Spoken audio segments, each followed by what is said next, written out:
Bismillahirrahmanirrahim. Assalamualaikum warahmatullahi ta'ala wabarakatuh. Alhamdulillah, kita berjumpa lagi pada hari ini. Okey, untuk kali ini Ustazah akan ajar tajuk baru iaitu kata sendi nama. Kata sendi nama. Okey, jom kita tengok. Okey, apakah kata sendi nama? Okey. Kata sendi nama ialah perkataan yang letaknya di hadapan kata nama atau frasa nama untuk menerangkan kata nama atau frasa nama tersebut. Okey, kata sendi nama ni dia terletak di hadapan kata nama ataupun di hadapan frasa nama. Fungsinya untuk menerangkanlah kata nama dan frasa nama tersebut. Okey, jom kita tengok apa contohnya. Okey, contoh kata sendi nama adalah di, dari, daripada, ke, pada, kepada.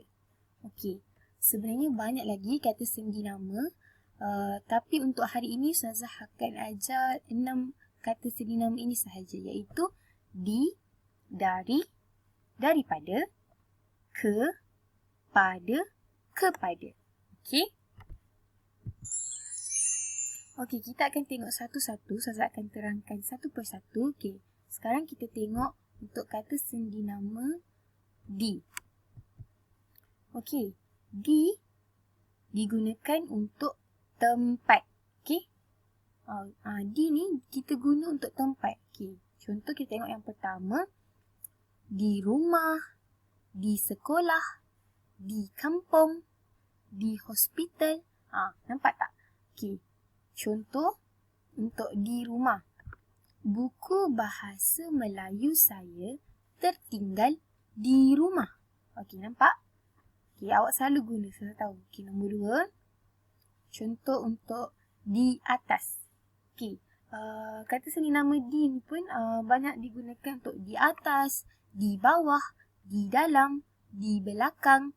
Okey, tapi sekarang kita tengok contoh untuk di atas. Burung itu hinggap di atas pokok. Okey, nampak tak?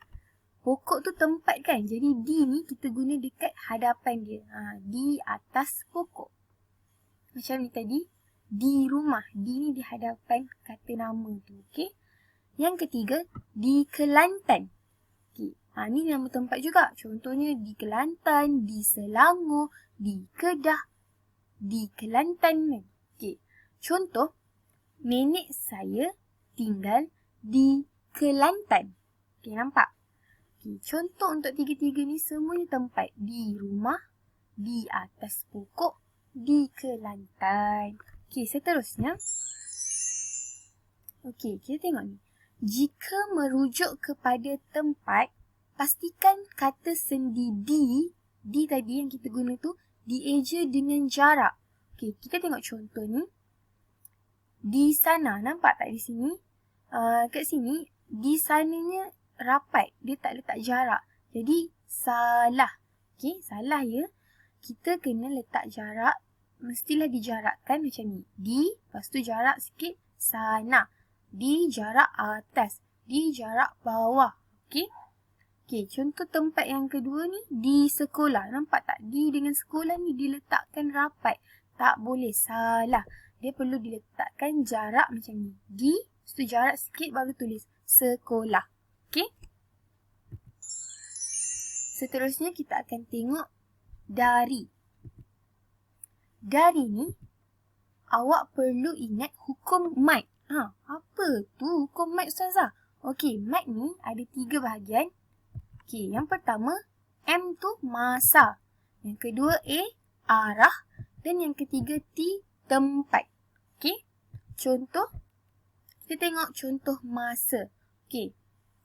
Abang pergi ke sekolah dari jam 7:30 pagi hingga 5:30 petang. Okey, nampak tak tu? Kita dah guna hukum mat yang pertama iaitu masa. Pukul berapa sampai pukul berapa? Jadi itu adalah menunjukkan masa. Yang kedua, arah. Adik merangkak dari hujung pintu sampai ke hujung bilik. Nampak tak? Kat situ arah. Dari mana adik merangkak? Dari hujung pintu sana sampai hujung bilik. Okey, ataupun contoh dari timur ke selatan. Itu pun arah juga. Okey. Seterusnya, tempat. Okey, hukum mat yang ketiga, yang terakhir iaitu tempat. Contohnya, ayah baru pulang dari Kuala Lumpur. Okey, nampak tak? Kuala Lumpur ni tempat kan? Jadi kita akan guna kata sendi nama dari Kuala Lumpur. Okey. Seterusnya kita akan tengok daripada. Tadi dari, sekarang ni daripada.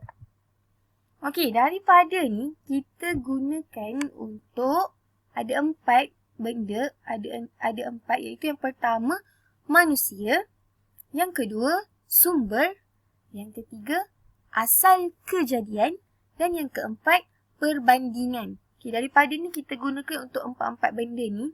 Okey, yang pertama manusia. Okey, kita tengok contoh. Aiman menerima sepucuk surat daripada kawannya di kampung. Okey, nampak tak? Aiman ni diterima surat daripada kawannya di kampung. Jadi kawannya ni kan manusia, jadi kita kena guna depannya daripada. Kita tak boleh guna Aiman menerima sepucuk surat dari kawannya di kampung. Tak boleh sebab dari tadi kita hanya boleh guna untuk hukum mat yang 3 tu, yang 3 tu sahaja, iaitu masa, arah dan tempat. Bukan manusia. Okey, yang kedua sumber. Contohnya, kakak mendapat ilham daripada internet untuk menghias biliknya. Okey, sumber tu dari mana kita dapat? Okey, contohnya kakak awak dapat ilham. Ilham ni macam idea untuk hias biliknya daripada mana? Daripada internet. Ataupun dia dapat idea tu daripada bacaan buku ke, tengok majalah ke. Tu sumber, daripada mana kita dapat benda tu. Okey. Yang seterusnya, asal kejadian. Okey. Contohnya, kek itu diperbuat daripada pisang. Okey. Asal kejadian ni, contohnya, dekat depan awak ni ada kek pisang. Okey, kek ni macam mana dia jadi? Jadi, kek itu diperbuat daripada pisang. Barulah jadi kek. Okey. Dan yang terakhir, perbandingan. Perbandingan, contohnya, Ahmad lebih tinggi daripada Abu. Awak nak bandingkan 2 orang. Contoh ada 2 orang ni, Ahmad dan Abu.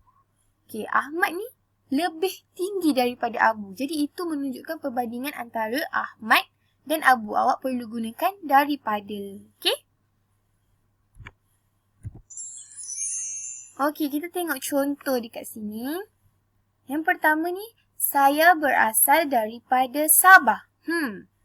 Salah ya. Kenapa salah? Sebab daripada ni tadi, dia tak termasuk dalam hukum mat. Okey. Jadinya, yang betul adalah saya berasal dari Sabah. Okey. Daripada tak boleh digunakan untuk tempat. Okey. Seterusnya, baju saya lebih cantik dari baju awak. Ni apa? Ini sebenarnya perbandingan. Dia nak cakap yang baju dia lebih cantik daripada baju awak. Jadi, tak bolehlah guna dari. Tadi kita baru je tengok contoh. Kalau unsur perbandingan, kita kena guna daripada. Okey, jadi jawapan yang betul sepatutnya, baju saya lebih cantik daripada baju awak. Okey, boleh nampak perbezaan dia? Seterusnya, kita tengok pula ke. Ke ni digunakan untuk 2 benda, iaitu yang pertama tempat dan yang kedua masa. Kita tengok contoh untuk tempat. Farah dan ibunya pergi ke hospital untuk melawat neneknya. Okey, hospital dekat sini tempat kan? Jadi, kita gunakan ke dekat depannya. Okey. Seterusnya masa. Perlawanan bola sepak itu berlangsung dari pagi hingga ke petang. Nampak? Okey, ni tunjukkan masa. Pagi hingga petang ni kan masa. Jadi, kita akan guna ke. Kita tak buat dari pagi hingga hingga dari petang. Tak. Kita tak guna dari pagi hingga daripada petang. Tak. Kita akan guna ke. Okay, daripada masa tu ke masa. Okay, macam tu. Seterusnya, pada. Okay, pada digunakan untuk 4 benda. Yang pertama, masa. Dan yang kedua, orang. Yang ketiga, binatang. Dan yang keempat, benda abstrak ataupun tempat sesuatu perbuatan tu. Okay, kita tengok satu-satu. Contoh untuk masa. Pertandingan Oh Maijawi akan diadakan pada hari Isnin. Okay, nampak tak? Masa. Jadi, Isnin tu adalah masa, hari. Jadi, kita akan guna pada di hadapannya. Seterusnya, orang. Kita tengok contoh. Buku itu ada pada Danish. Danish ni kan orang. Jadi kita gunakan pada di depannya. Seterusnya binatang. Nurul sayang pada kucingnya. Okey, nampak tak? Kucing ni binatang kan. Jadi kita akan guna pada. Kita tak akan guna Nurul sayang di kucingnya. Nurul sayang ke kucingnya. Tak sesuai. Okey. Seterusnya benda abstrak. Ataupun tempat sesuatu perbuatan tu. Okay, kita tengok contoh. Layang-layang itu tersangkut pada tiang lampu. Tempat sesuatu perbuatan tu. Maksudnya, layang-layang tu tersangkut. Dekat mana? Pada tiang lampu. Okay, boleh nampak? Okay, kita tengok contoh kat sini. Pada hari itu. Betul. Kita kena gunakan pada sebab hari itu adalah menunjukkan masa. Yang seterusnya pada cuti sekolah. Ini pun sama, kita kena gunakan pada. Seterusnya buku itu ada pada Ali. Yang ni kita menunjukkan orang. Pada pendapat saya, ini yang terakhir iaitu macam benda abstrak. Pada pendapat saya, okey. Kita tak boleh nak guna di hari itu. Salah ya. Tak sesuai.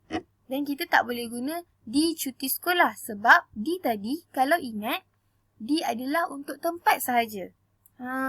Hari ini kan masa, jadi tak sesuai. Salah. Okey. Seterusnya, kepada. Kepada digunakan untuk dua benda, iaitu yang pertama orang dan yang kedua benda abstrak. Okey, kita tengok contoh untuk orang. Farhan mengucapkan terima kasih kepada ibunya. Okey, nampak tak? Ibunya ni adalah orang. Jadi kita akan gunakan kepada di hadapannya.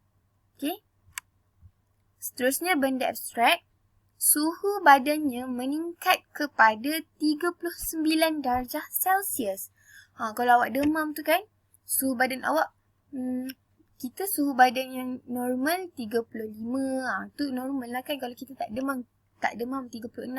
Tapi kalau awak demam, suhu badan meningkat kepada berapa? Kepada 39 darjah Celsius. Tu maksudnya suhu tu tinggi. Okay? Okay, kita tengok contoh kat sini. Dia menyuarakan masalahnya ke pihak atasan.